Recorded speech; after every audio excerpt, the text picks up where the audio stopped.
Lekker, bro. Nice to have you. Lekker to be here. Been a minute. For sure. The last one was about AI. Yeah, that was in April. Jeez, time moves, eh? Time does move. So, everybody, Johan, good to see. Hello. What are you? I'm a professional unemployed man. Well, you're not unemployed. Completely. Unfortunately. No, I work for V8 Media. I'm a part of the media team. And then I also have a company with Jandre and Vekas. We also do AI. How can I help today? I think you always ask me a billion questions, and I thought maybe you can just ask those questions on air because there might be some value in someone listening. Yeah, the full 4 questions that were actually valuable. Exactly. So one of the questions that I actually have for you is about e-commerce actually. So I've watched a lot of YouTube videos about offers in itself and creating a banging offer. And I've listened to Alex Hormozi's 100 million leads and $100 million offers. And some of them say don't go BOGO. Some of them do say go BOGO. Just explain what BOGO is to the Okay, people. so BOGO is buy one, get one free. And my question to you is, I'm actually running that offer right now, and I'm not sure if it's impacting my conversion because now I'm asking a higher price in order to actually absorb the buy one, get one free. Or is it better to have a lower price and then just give them discount? How do you structure a profitable offer that actually converts? Remember, buy one, get one free is not always a great offer. That's what the YouTube video said as well. Yeah, but that's my point. It's like you assuming that it's a great offer, but it's most likely not. What makes you think it's a good offer? Let's start there. So the reason why I know it's not a good offer because I can't explain that.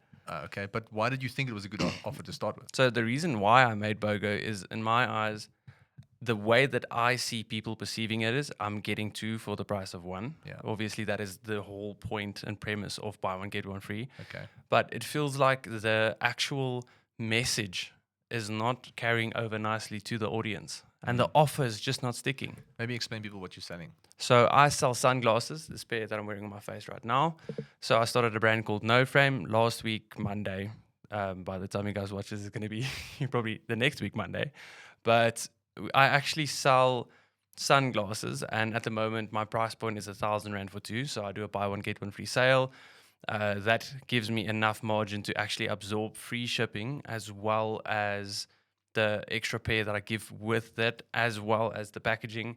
So the reason why I thought BOGO is such a great offer is because I can ask a higher price, and the perceived value that I thought I was making, the people, I thought the people see it as, oh, this is a steal because I get 2 for the price of 1, but it feels like that's not really happening. And I feel like I will convert so much more if I make the price point 500 Rand and have a way to increase my average order value.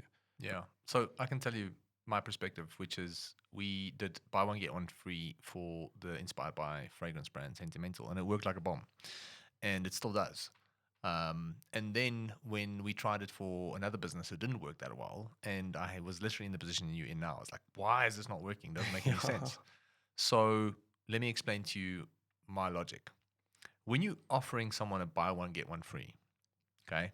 If I told you, I've got this product, but you have no idea if it's going to fit you properly, how it looks, what the quality is like, and at the same time, there's very limited amount of people who've used it before you did, so there's not a lot of reviews and trust about it. And then I say, listen, you can get 2 for the price of 1, but it's going to cost you 1,000 Rand, which in South African terms is a lot of money because the average order value for most e-commerce stores is about 400 to 500 max on the high end, like 600 to 700 bucks. This excludes the anomalies like furniture businesses and all that kind of stuff. Just your everyday products that people sell. Now, considering that you're above the average order value of the norm when it comes to South African consumers or what they spend online, number one. And number 2, you have a product that people have never felt, never seen, never tested, don't know how it's going to fit on their face. They have no idea of the quality. They have no idea of the experience as a whole. But you're saying, I'm going to give you 2 for the price of 1. It's like, that's great and all. Seems like a good deal. But I still have all these other questions on whether it's actually worth buying. Yeah.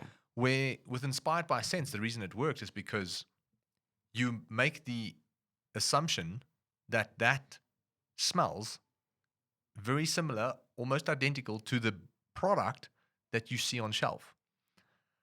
Right? Because that's what Inspired by Sense is. This is inspired by Gucci. So you have that name that carries you already have a clear outcome in your head on what the value is, how it's going to make you feel, and at the same time, what the price equation value feels like, because as opposed to spending $3,000, I'd rather spend 500. And if I get 2, that's even a bigger bonus. Yeah. The only objective I have in my head is whether it actually smells like the identical. But because it's only $400 or $500, I'll take that risk and find out. It's not a painful price. And also, what's nice about how we've structured that offer is that you can get the Gucci, but you can then also pick any other one and you'll get it free. So the BOGO is not applicable to the actual specific scent that you've chosen initially. You can add any 2 of the same size and get both free. So in essence, that is when I say you get 2 of these free, this will be a good deal for you because you know exactly what the value of this is. You know exactly how it makes you feel. You know exactly how it benefits you. So therefore, this will be a complete no-brainer to you. But if I had a product in my hand that you've never really actually used before, seen before, Lip balm. you know my point. To answer your question, I would probably test running it for half the price as a single unit and see how that does, and then test those 2 offers against each other. And you'll see mid-month, because it's $997, it's $1,000. Like mid-month, you're going to tank your sales. End of the month, it might pick up again. But it's because of that barrier to entry. And you most likely don't have a buy now, pay later option, I'm assuming. Not yet, no. Yeah. So now you're sitting with $1,000. There's massive risk in buying this product because I have all these questions that's unanswered. And then at the same time, there's no way for me to pay it off over interest-free over 3 weeks or 4 weeks. Yeah. So you're just creating your barrier to getting someone to buy is over here when it should be over here. My takeaway from what you've just said, so either I need to credibility stack the living hell out of it and give them a whole list of evidence why this is worth it. And have a frequently asked questions section or structure it almost like a sales page specifically written as if you're answering all the thoughts and the questions and the objections that they might have in their head. You're anticipating the questions. You're anticipating the question that is addressed on the page where you're actually selling the product. Okay. And I have this, I'm afraid to drop the price to $500 where I would still make profit. But my concern now is if I run ads, how do I know that my ads cost is going to be absorbed by the actual profit that I'm making? You don't. You have to test. So do you think it's going to be worth it to then rather like drop the price to $500 and run,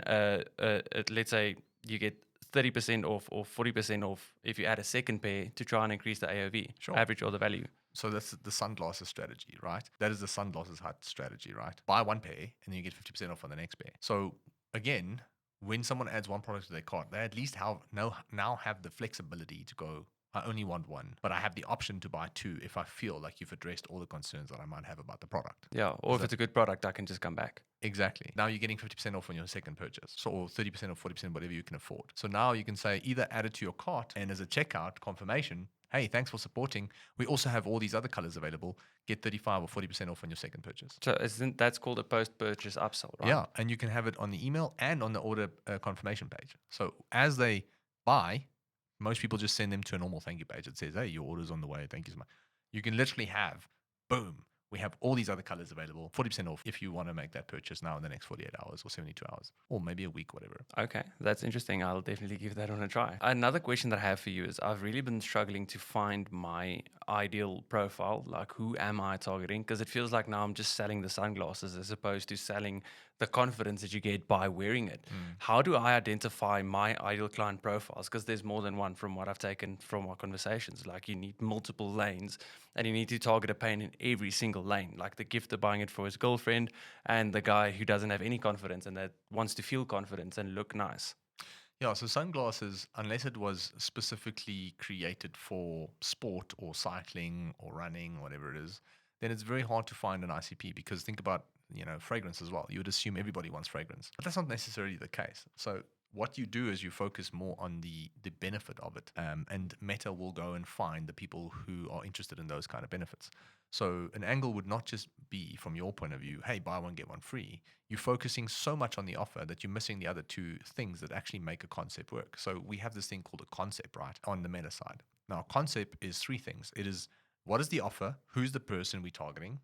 And what is the angle we're using? The offer that you have is buy 1, get 1 free, but that's not going to be adjusted. The second thing is, who are we targeting? Are we targeting males or females? Are we targeting young Gen Z people? Are we targeting more millennials? Who's going to be the person who is more likely to buy this? Okay, that's the first question. So who's the person who is most likely going to want to look at this? And those are people who most likely are interested in fashion, I'm assuming, or people who care about their status or how they get perceived, or there's different things that you can obviously break down for yourself in order to get more clarity on that specific persona. Then the other thing is, what is the angle that we're going to use then? So if you are going to do a new offer and say, we're offering it one pair for $497 or whatever it may be, and you can now rather up the price to was $599 if you had to. So now there's a discount essentially associated with it, and you can claim that as your offer. Now the question is, who the hell are we going to target? So we're going to target people who are most likely very interested in how they dress, okay? So we're going to target those people. And is this now more for males or females? So you're going to say it's for both. But let's just start with a gender specifically. Let's just start with males and see how that does. So now we've got a male and we've got someone who cares about how he dresses. And at the same time, what are the age group that we want to target? So you don't have to get overly specific with that, but that is just one thing that you can play around with. Now, that is the person we're targeting. Now, what is the angle? Now, what I mean by the angle is like, what is the positioning? What is the message that we're going to tell them to get them interested? The offer is there, but that's not the message that we're going to lead with. That is like secondary. That is like, oh, I want this. Oh, and there is an offer. Yeah. Oh, and there's a discount. And I get 40% off of my second pair. Like that's secondary. And what I think you're doing is you're leading with that, I'm assuming. Yes. And you're not saying anything else. So target people who are interested in caring about how they dress. And at the same time, we're most likely going to start with males. You can leave, the age group open-ended and allow Meta to go and find the appropriate people for that. The message is now, how do you want to show up for your next date? Okay. So it's like, this will make you so much smarter. This will make you look smarter. This will make you look whatever the case may be. I'm not a sunglasses guy, but you look much smarter just looking at you. It looked like I passed math. So now, indirectly, the exercise in itself gives us an opportunity to target single people who care about how they look, because people who care about their look, that is amplified in people who are single, more so than people who are already in a couple. So if you're single, if you already care about how you look and you're single, that is almost amplified. It compounds. Because now it's more about the ego and how you get perceived by other people, because obviously you're looking for a partner, most likely in your life, or someone to attract and do something with. Then it becomes, okay, cool. How can you be perceived by, when it's date night and it's your first date or the second date or whatever it may be? This is going to set you up. This is going to seal the deal. You know what I'm saying? Yeah, it's the wrapper. This is going to seal the deal. And now that you have the angle of sealing the deal, making you look smarter, getting her to feel mesmerized with who you are, which is the ideal outcome that they will get if they buy the sunglasses. Who?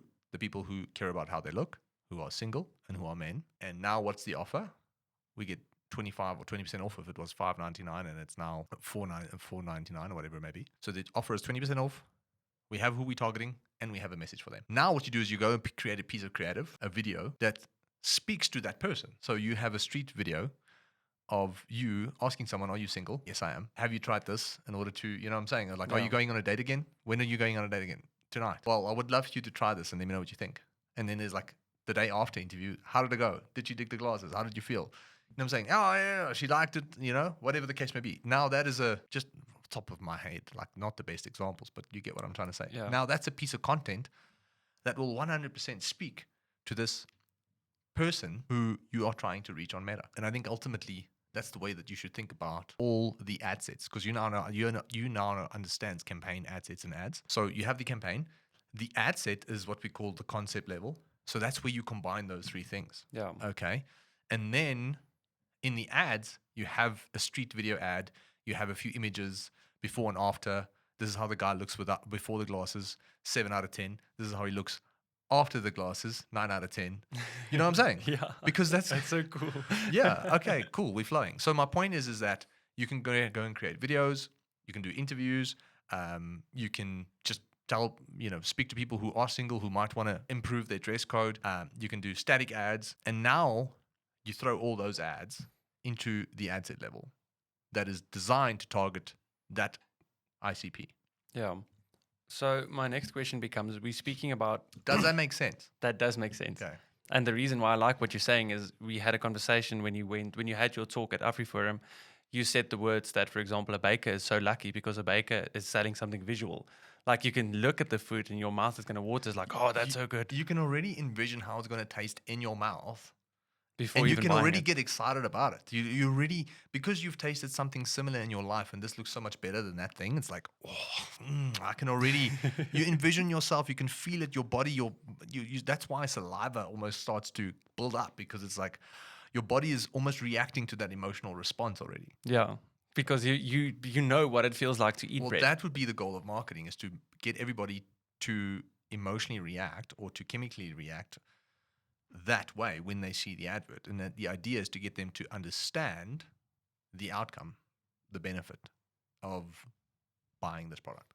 Okay, so the next question becomes, when I look at my static ad strategy, geez, like the clutch slipped a bit there. Jeez. So when I make static ads, should I focus on heavy text based on the physical creative, or how do I actually carry over the message? Because it feels like there's a big disconnect between me and the ICP, which is the ideal client profile. How do I communicate to them, you need this? Well, like I said, before and after is a great way to do that. So it's just you can just like say, before and after. you can literally just have a headline that says, got a date night soon? You before classes, 6 out of 10. After classes, 9 out of 10. That carries the concept, that carries the message quite nicely for someone to understand. And you can say, shop yours now, special offer apply, whatever. Like you get 40% off if you buy whatever. And that's just one variation. So now what we're talking about is variations. So that is a variation. Another one could be a testimonial that says, I used this on my first date night and, we hit it off, and I'm pretty sure, and I'm so thankful that these glasses gave me a level of confidence that I probably wouldn't have had on a first date normally. Yeah. So now you've got two variations. You've got the before and after variation. You've got a testimonial variation. And another variation that you can do is just headline driven with all the benefits. It's for that specific ICP. And what are the benefits for someone who's single? More confidence, look better, feel better, look smarter, more intelligent, whatever the case may be. So you can just outline all the things that they're going to feel when the moment you put it on. And you can say, got a date night coming up, benefits on how we can help you seal the deal. And then it's like, get more confidence, look smarter, look more sophisticated, look like you own a yacht. You know what I'm saying? It's like, so essentially now you're appealing to that person's desire, and that desire that he has about how to feel is what's going to get him to the dream outcome. And that is basically getting his first kiss. Okay, that's super cool. So with me, eh? You still with me? That clicks so flipping good. I'm worried the fact that you're not making notes. Luckily, we have the a nice podcast thing to go is back I'm to. the one that keeps the folder. This is going straight into Claude saying, "Hey, bud, please help me figure this out." So one of the anxieties that was put to bed from what you've just explained to me is I had the anxiety of I need different personas, right? And I thought a persona went as deep as I'm targeting Peter. Peter is 24, and then a very deep story about Peter. But now what you're saying is I can target single men from the ages of 18 to 30, for example, and then I can target single ladies, for example. There's already two personas. Hundreds. So the thing is, we overthink personas because every brand says you need a persona, and how they define persona is like having this specific character in your head. And that's good. There's nothing wrong with that. But ideally on Meta, if you're going to create ads for Peter who's Afrikaans and who ticks all those boxes, you're going to be targeting 10 people, and it's going to cost you a ton of money to reach them. Yeah, so when you go very niche, so you want to find the balance between not being too broad but not being too niche, and that's how you look at gender and that looks at what people are interested in. And that's why I'm saying people are interested in fashion, because you will find enough men who are interested in how they dress, and fashion specifically, if you had to target an interest, if you wanted to, on Meta. And that's big enough. So the question is the audience that you're after on Meta big enough? And if you had to break it down, Peter, who's 24, who's Afrikaans, who still lives with his mom, who wants a bit of extra confidence, who wants to go on a first date, like, then essentially it's like, okay, cool, well, you're most likely not going to find that person. Meta's like, I have this. Meta's like, pockets are empty. Yeah, it's like, I don't know what to say, bro. I'll take the money, though. Exactly. So I'm not saying that it's impossible. I'm just saying you're making it so very hard for the algorithm because you're restricting it. Yeah. So you want to find the balance between having a large enough audience base to target, and that's kind of like why the concept works, and that's why the interests of that person, and who they are as a male or female, etc. And then there's almost just like two layers. There's like, and it does never has to be just male or female specifically, but that is a good way to segment an ICP. So yeah, that's the basis of it. It's just not overdoing it on each side. Yeah, trying to not go too niche because there's only so many people. Exactly. So the next question that I have is, when you look at a creative, I'm speaking about you specifically, when you look at a creative, how do you scrutinize it and understand whether is this a good creative or is this a bad creative? It's a bit okay. So there's two answers to this. One, my answer is I just know because I've been doing it for 10 to 15 years. But Just you haven't. confidence. Okay, cool. So let me give you a bit of a framework. What you can do is show it to a bunch of people and say, listen, how does this ad make you feel? Or do you understand the message I'm trying to articulate with this ad within the first 5 seconds? Mm. That's just a simple raw test that you can run. Show it to 5 to 10 people. Ask them, do you understand what I'm saying in 5 seconds? Give them 5 seconds to look at it. 1, 2, 3, 4, 5. Now tell me back what you saw. Mm. Now, if they can clearly articulate that this is a product for this person, and you had to ask them, who am I targeting? You can ask them a few questions if you want to. So you can either just tell them, listen, explain to me what you saw. Because now you're getting feedback. Because now what they tell you is most likely what the person in the random person in the Facebook feed that you're targeting is going to see too. Yeah. So you can literally go, you've got 5 seconds, look at this ad, tell me what you saw. And you do that with 10 people. And then you've got, geez, they didn't say this. I wanted them to say this, they didn't. Why? Why didn't you say this? Man, I didn't even see that. Maybe I have to make it bigger. Yeah.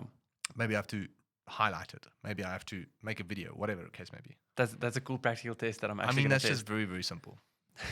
Maybe for someone who's been doing it for 10 years. No, I'm saying I'm saying that is a very simple exercise to do. Anybody can do it. I'm going to You just definitely need to use find that. 10 people. But if it's your mom, it doesn't have to be it could be your grandmother, it could be your mom, your dad, literally it could be anybody that you can get in contact with who obviously you have a relationship with. You can even send it on WhatsApp. Bro, you've got 5 seconds. Tell me what this is. Yeah.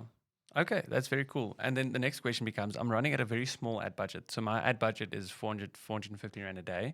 So I'm trying to figure out, how do I put the puzzle together where every single ad gets, enough food for it to actually grow, and for me to actually test whether it's a good ad to keep or a bad ad. And how do I structure my ads? Because I'm so confused on what the hell to do. I love how authentic these questions are, because I can tell that you're experiencing those pain points. I'm laying in bed. I'm like, Alex or Mosey, please give me the answer. When you've got a Jandre right next door, I'm semi-offended, but that comment. Yeah, man, I think it's actually not that complicated.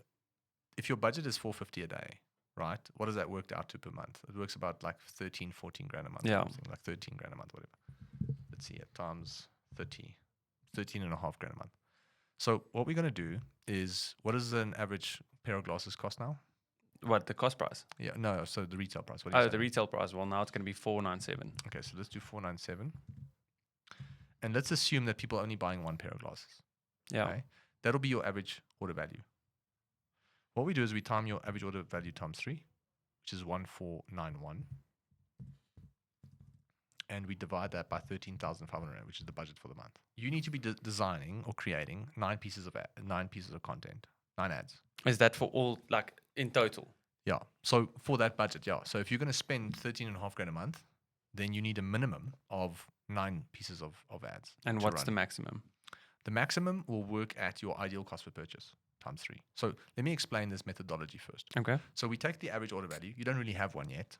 So let's just work on the product cost, because you only sell glasses and not nothing else, right? Yeah. So it's safe to assume that people will buy one pair of glasses and nothing else. So we take 497 and you times that by 3.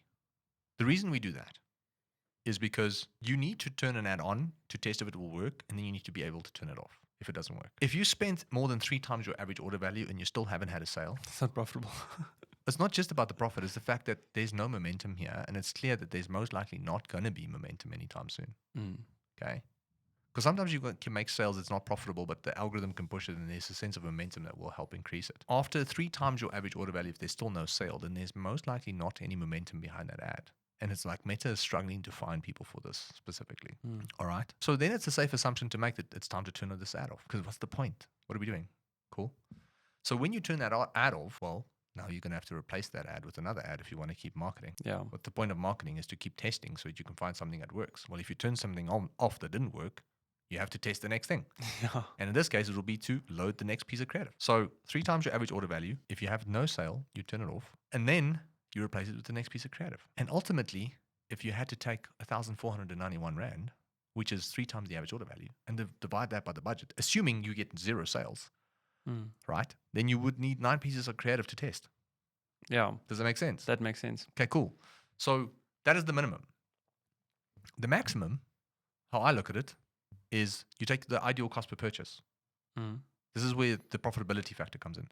What is your ideal cost per purchase? You're going to say, for $497, I need to sell it for $150.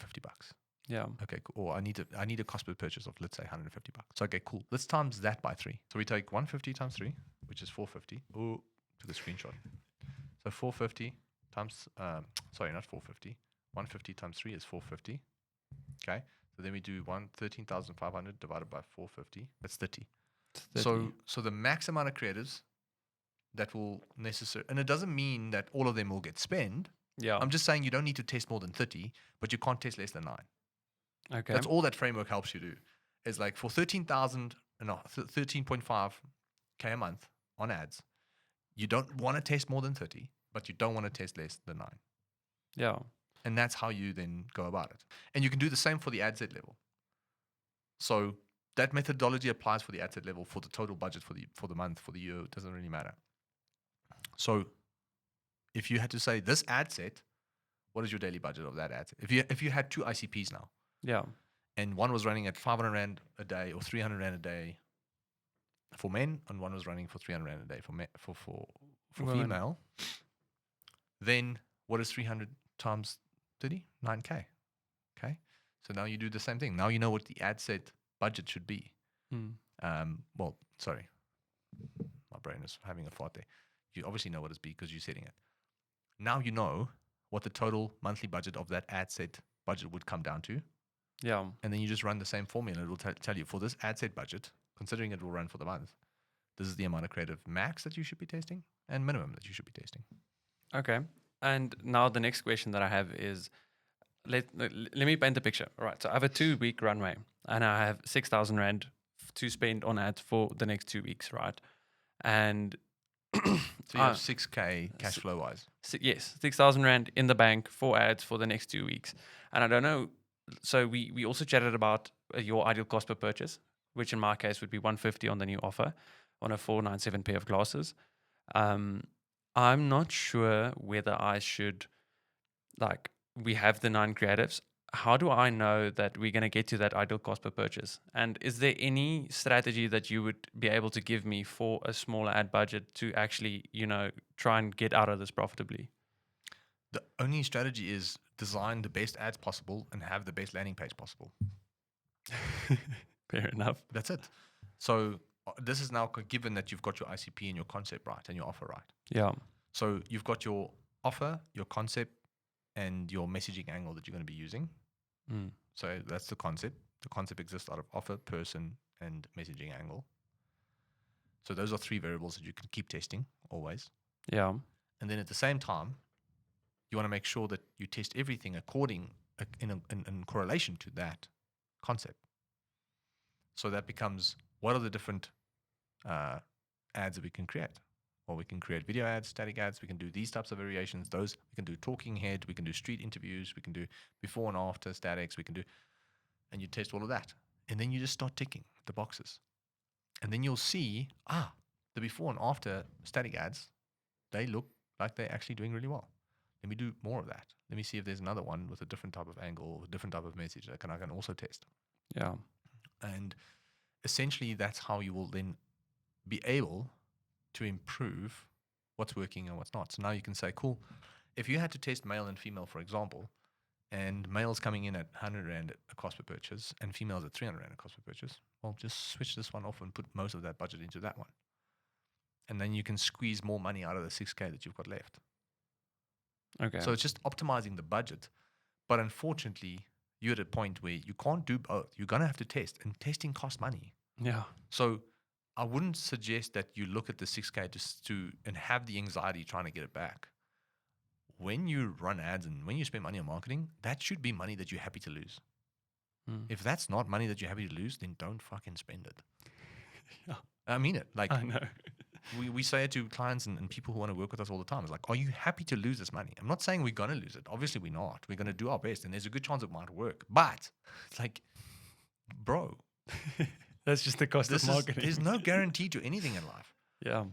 The biggest guarantee I have is Sanlam Private Wealth, where we get 10 to 13% per year. And that's not even a guarantee. It's just stood still for 6 months thanks to all these wars that's going on. Yeah. Now, what must I do? Must I be upset with them? No, because there's never a guarantee. My point I'm making is there's just never, ever a guarantee when it comes to these things. And when you're starting out, you have zero data. So you have to spend money to get the data. That's the first step. Then the second step is keep testing. The third step is optimize. So it's like step 1 is test the basics. Step 2 is test more. Step 3 is optimize. And unfortunately, those are the steps you have to take, and it's going to cost money. And then once you've spent the money and you've done that, then there's a good upward curves where you can see, well, this is working, this is working, this is working. So my next 6 grand will most likely make me 12 grand. But the first 6 grand only made me 3. Yeah. But So you didn't lose all of it. exactly. But my point is, like, you're going to spend that 6 grand and probably only make 3 back or 4 back. Maybe you make 6 back. Great. But now, because of that data that you've generated, you can look at that data, improve and optimize what needs to be optimized, and then get 10 grand back for the next 6K. Yeah. And then you go, cool, well, I've learned more. Now you can get 20 grand back for the next 6K because now you know exactly what's working. So people are too linear in their thinking when it comes to, I'm going to put money in and I hope I get money back. No, unfortunately, you're going to have to put money in to test, and then you're basically spending money to see what's not working. Yeah. You're learning what not to do. So nothing is a waste. You've just learned what not to do. Yeah. And also, hopefully, what to do more of. Okay, that makes complete sense. So I sell glasses for 497, right? And I want to be able to still make money while ideally delivering free shipping, because I've realized that I actually have a drop off at checkout when people see the shipping and they're like, oh, shit, I need to pay for shipping. So do you recommend that I either absorb the shipping and get more sales, or do you think I should rather do like free shipping for orders over 650 and give them the second pair a discount and then they get free shipping on top of that discount? Or I'll probably do the latter, yeah. do you think so? Yeah, I'll definitely do the latter. You want to incentivize people to claim free shipping, but at the same time, there needs to be a massive benefit to it. Yeah. Like the last thing you want to do, I mean, a lot of companies, don't get me wrong, like there's nothing wrong with just saying buy extra stuff and get free shipping. But if you can do that and incentivize people that there's an actual benefit for them, like if you buy your second pair, you get 30% off, 40% off. But in doing so, you're also going to get free shipping. That's just a massive incentive for me.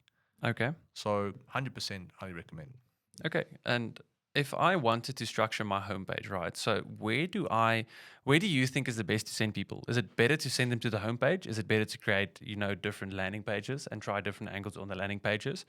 What would you say is the best strategy? And if it is the homepage, how do I optimize my homepage to make sure that they understand the value as quick as possible? And how do I make sure that they actually get to the point where I sell the product? For you, I would build landing pages or sales pages specifically to the concept that I'm testing. So what was the concept of what we were testing? So there's 3 things that goes into a concept. For recap: the offer, the person we're targeting, and what we're going to say to them. Or what is the thing that we're trying to get them to understand. Okay, the offer, 20% off. The person, men who care about how they look and who are single and looking for dates. And the message is, this is going to help you achieve all those things of confidence, feeling better, looking more intelligent. Really just make sure that you're on your game and most likely get you to that desired result of closing the first date the way that you would want to. Yeah. All right. Now we have ads that speak to them. the video content, the static ads, the before and after, all the stuff that we've discussed, addressing that message. The last step is to create a sales page that also speaks to that specifically. So there's three things: the concept, then the ads obviously have to speak to that concept, and then if the landing page can do that too, you've got a high probability of getting someone to say yes, because now the messaging is congruent all the way through the funnel. Yeah. And it's not like, hey, these glasses can increase your likelihood of getting that first date or that second date or whatever it may be, and give you confidence and extra, and then send them to a random homepage that's got nothing to do with that message. Now, that is how most people do it, and it still works. But if you want to increase the odds of what you're doing and the probability of you getting more money back for that 6K we spoke about, then that is something you can do, is to build a sales page specifically that connects to the ads that you've created, as well as the ICP that you're targeting, and that overall arching message. So when I envision that now, I'm trying to puzzle out, cool, I have the landing page. Do I lead with story and then products? Or how do I psychologically structure my landing page? Simple. Value-driven, benefit-driven headline. Because that's the reason they're there. So it's like date hot chicks and then attract hot chicks for first dates. Or make sure you get that second date. Okay. I'm just using that as a stupid example. No. And then all the stuff that you've used for ads, you can include all those different elements onto the page as well, so that there's strong congruency. And then you can have testimonials and reviews and more videos and street content and everything on that page as much as you want. But you can explain to them all the benefits of the glasses, which is the features of the glasses: no frame, super light, super affordable, all these things. But then at the same time, you can speak to how it will benefit them. And it's like, it's going to get you all these things, and that's what you wanted. And this product is an affordable way to get all those things. So it's like ideal outcome. You start with the ideal outcome that is congruent with the ad, then product, and then like the rest of the story and testimonial. So for the people that actually want to go and read into it and read deeper into all it. the frequently asked questions of, was there a risk removal here? Meaning guarantee, warranty, like all the questions that they're going to have in the back of their mind for not making a deal, for not making a sale. Can I pay with Apple Pay? Can I pay with EFT? Do you have buy now, pay later? Like all those things you can explain there as well, to increase the probability of them going, oh, this sounds great. So one of the last steps of the funnel now is essentially the product page. And you can't... Well, we just discussed it. The product page. Oh, so it's the offer. The product page is the sales page we just discussed. Do I have when they click on that product? You make a product page specifically for that ICP, for that message, for those ads, for everything else I just discussed. So you don't have a separate page and then the product page. You don't send them to a random page that then links to the product. You just send them to the page where the product is, where they can just buy it right there, check out, or add to cart. There's nothing between them and being able to add the product to their cart. Meaning, like, there's nothing between them clicking and then landing on a page and being able to add from that page something to their cart. What about the model photos, for example? So I have the you main. can have all that on the page. Can I have that on the page? Yeah. Okay. That's interesting. Because in my mind now, if you click on the product, it's going to take you to the product page, and then there's a break of congruency. No, that's just every step in the funnel just creates drop-off. So you need to make the funnel as short as possible to eliminate any wastage. So when they add it to their cart, when they open the cart drawer, they click checkout, does that take them to another cart page, or does that take them straight to No, checkout? that can take them to this checkout page, yeah. Because one of the things that I've realized is I had a lot of added carts. I had a lot of initiate checkouts, and then I had a massive drop-off at checkout. Because you probably don't have enough payment options, like we've discussed, like buy now, pay later would probably help increase that. And then also, they probably saw that they have to pay for shipping, which they didn't really bargain on. Okay. So all those things is most likely what's causing that massive drop-off. Well, I hope there was value in it for you listening. Was there value in it for you? A lot. I have a lot. So from now on, when you ask questions, we just record podcasts. I'm going to give you guys a lot of good questions. All right, good. Awesome. Thanks for joining, bro. Thank you so much. Appreciate Lekker. it. Cheers. Bye. Bye-bye.